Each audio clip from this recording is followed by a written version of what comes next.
Karawang. Selain kota industri terbesar di Asia Tenggara, kota ini adalah kota lumbung padi nasional. Hamparan sawahnya seluas mata memandang, elok dan asri, membuat kita bangga akan Indonesia. Kota ini banyak menyimpan catatan sejarah yang sangat luar biasa. Dan kota ini dikenal sebagai kota pangkal perjuangan.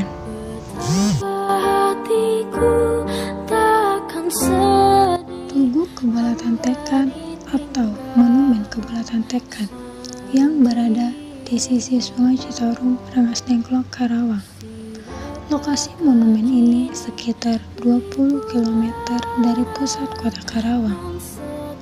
Lokasinya dekat dengan Tugu Proklamasi Rengas Dengklok dan Rumah Diau Gyesiong, tempat singgah Soekarno dan Hatta saat diamankan kaum pemuda di Rengas Dengklok.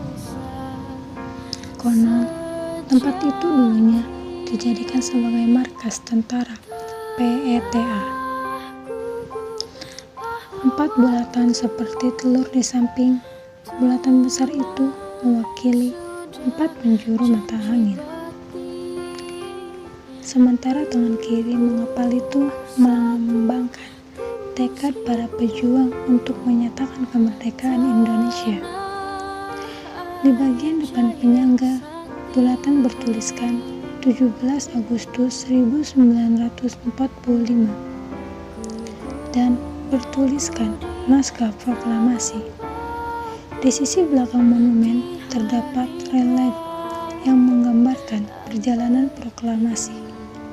Misalnya, relief yang menggambarkan dibawanya Soekarno dan Hatta ke Rengas Dengklok, gejolak 16 Agustus 1945 di Rengas Dengklok, hingga proklamasi kemerdekaan Republik Indonesia dikumandangkan pada 17 Agustus 1945 di Jakarta.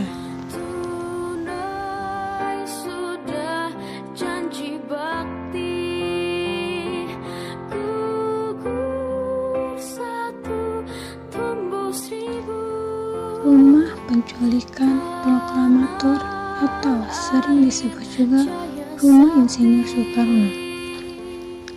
Rumah itu dikenal sebagai Rumah Peristiwa Rengas Dengklok, di mana peristiwa penculikan yang dilakukan oleh sejumlah pemuda terhadap Soekarno dan Hatta. Soekarno dan Hatta dibawa ke Rengas Dengklok, Karawang untuk kemudian didesak agar mempercepat proklamasi kemerdekaan Republik Indonesia.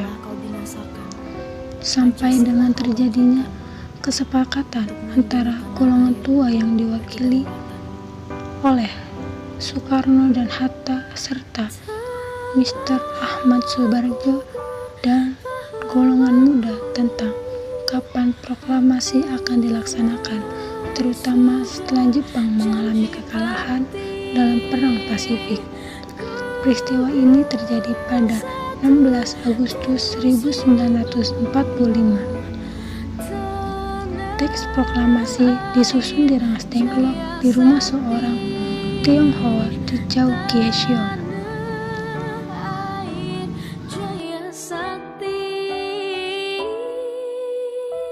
Candi Jiwa. Candi ini terletak di Kompleks Percandian Batujaya, tepatnya di Kecamatan Batujaya dan Pakis Jaya, Karawang, Jawa Barat, di mana Candi Jiwa merupakan salah satu candi peninggalan agama Buddha yang bahkan umurnya diprediksi lebih tua daripada Candi Borobudur di Magelang. Selain Candi Jiwa, salah satu candi Buddha tua di Indonesia adalah sejarah Candi Sewu yang berada di Klaten, Jawa Tengah. Monumen Rawagede adalah sebuah taman makam pahlawan para pejuang, khususnya yang tewas pada pembantaian massal Rawagede. Monumen ini didirikan untuk mengenang pembantaian massal yang menewaskan kurang lebih 431 orang warga sipil pada tahun 1947 oleh Belanda. Monumen Rawagede terletak di Desa Balongsari, Kecamatan Rawamerta, Kabupaten Karawang, Jawa Barat. Berdiri tegak sejak 1996. Monumen ini salah satu saksi bisu dari sejarah betapa sadis dan kejinya penjajah Belanda pada saat itu. Dengan tanpa ampun dan berperi kemanusiaan, membantai habis setiap warga yang terlihat dan tidak mau memberikan informasi. Monumen Rawagede salah satu bukti bahwa kota Karawang layak dan pantas berpredikat kota pangkal perjuangan. Perjuangan warga Rawagede dan sekitarnya bukti nyata bahwa kemerdekaan bangsa Indonesia adalah hasil perjuangan dengan tumbal darah, harta, dan nyawa rakyat Indonesia, bukan kemerdekaan hasil dari kasihan, simpati, dan pemberian sia-sia dari Belanda.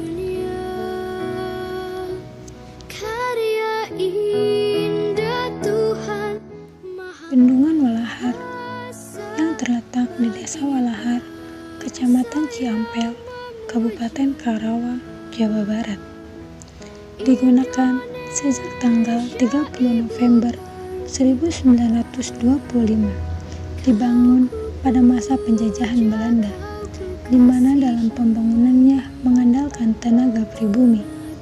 Maka tidak heran jika arsitekturnya mengingatkan kita pada bentuk pembangunan sisa penjajahan Belanda lainnya yang masih bisa kita temui di berbagai pelosok tanah air.